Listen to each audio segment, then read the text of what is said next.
Assalamualaikum warahmatullahi wabarakatuh. Perkenalkan, nama saya Raffi Putra Sefalri dengan NIM 163241193. Perkenalkan, nama saya Muhammad Aryo Wiratanugraha dengan NIM 163240004.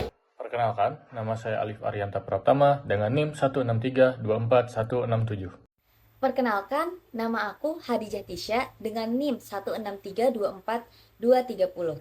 Perkenalkan, nama saya Immanuel Junior Olan Tambun dengan NIM 1632423. Perkenalkan, saya Revi Ramadhani Putri dengan NIM 1632497. Di sini aku akan menjelaskan latar belakang dari proyek ini. Indonesia memiliki potensi yang besar dalam pemanfaatan energi matahari, termasuk di Sumedang, Jawa Barat yang memiliki intensitas sinar matahari yang cukup tinggi. Pemanfaatan energi terbarukan seperti solar power sangat relevan dengan Sustainable Development Goals, khususnya pada poin ke-7, yaitu memastikan akses energi yang terjangkau, andal, modern, dan berkelanjutan. Dengan menganalisis potensi solar di wilayah ini, kita dapat mendukung transisi menuju penggunaan energi terbarukan yang lebih luas dan berkontribusi pada mitigasi perubahan iklim. Saya akan menjelaskan tujuan dari proyek kelompok kami, yaitu menganalisis potensi energi solar di suatu wilayah menggunakan data Clear Sky GHI selama 1 tahun, menerapkan metode integrasi numerik dan fitting polinomial untuk menghitung total energi solar serta membandingkan hasilnya. Baik, untuk bagian metodologi, yang pertama adalah pengumpulan data. Kami mengunduh data Clear Sky GHI dari NSRDB untuk wilayah Sumedang, Jawa Barat selama 1 tahun penuh. Yang kedua, perhitungan energi harian. Kami menggunakan metode integrasi numerik, metode Simpson untuk menghitung total energi harian berdasarkan data GHI. Yang ketiga, fitting polinomial. Melakukan fitting data GHI menggunakan fungsi polinomial dan membandingkan hasil integrasi dari fitting dengan metode numerik. Yang keempat adalah analisis musiman. Kami mengidentifikasi pengaruh musim terhadap ketersediaan energi solar dan menghitung total energi tahunan. Baik, selanjutnya untuk hasil dan analisis di bagian A, energi harian daerah Sumedang. Setelah menghitung menggunakan teori Simpson, diperoleh grafik tersebut selama 365 hari di tahun 2020 di daerah Sumedang. Dari grafik terjadi penurunan sekitar bulan April hingga Mei dan kembali naik sampai bulan Agustus. Lalu untuk fitting polinomial diperoleh grafik juga sebagai berikut dengan hasil nilai yang hampir sama namun dengan grafik yang berbeda.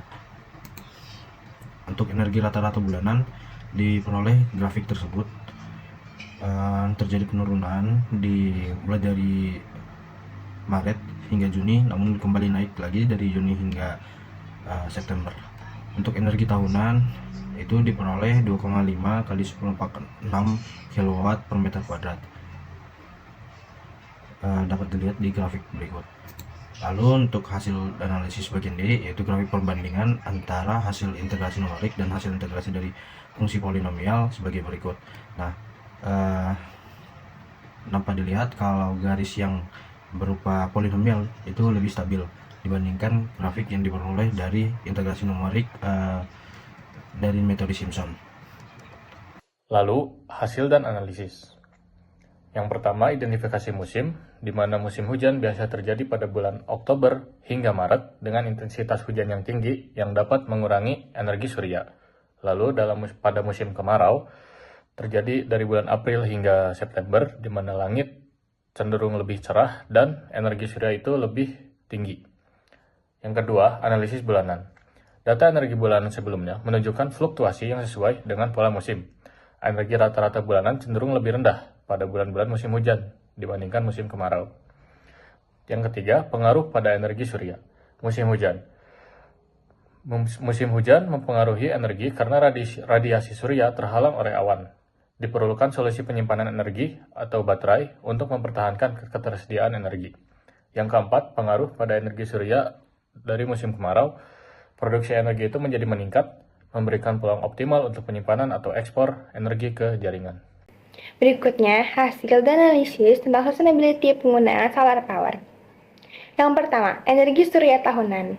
Total energi surya tahunan yang tersedia yaitu 2.518.168.067 Wh per m² per tahun.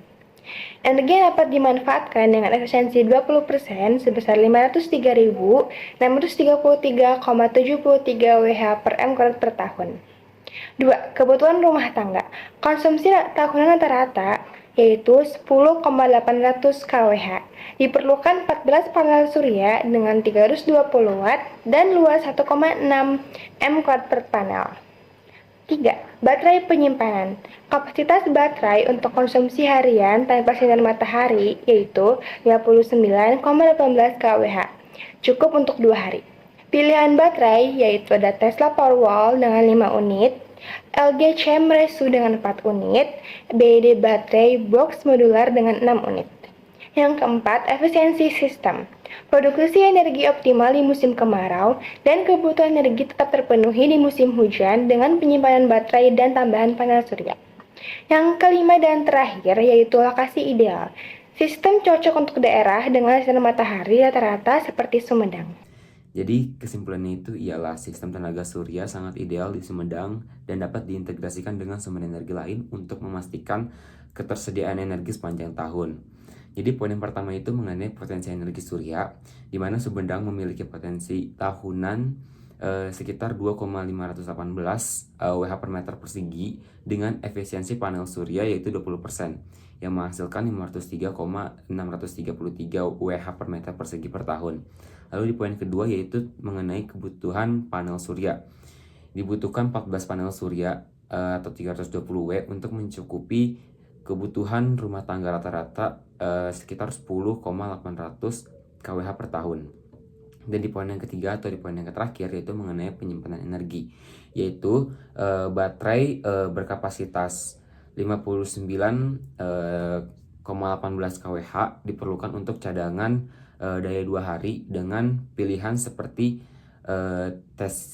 Tesla Powerwall atau LG Chemresu atau BYD Battery Box. Sekian, terima kasih.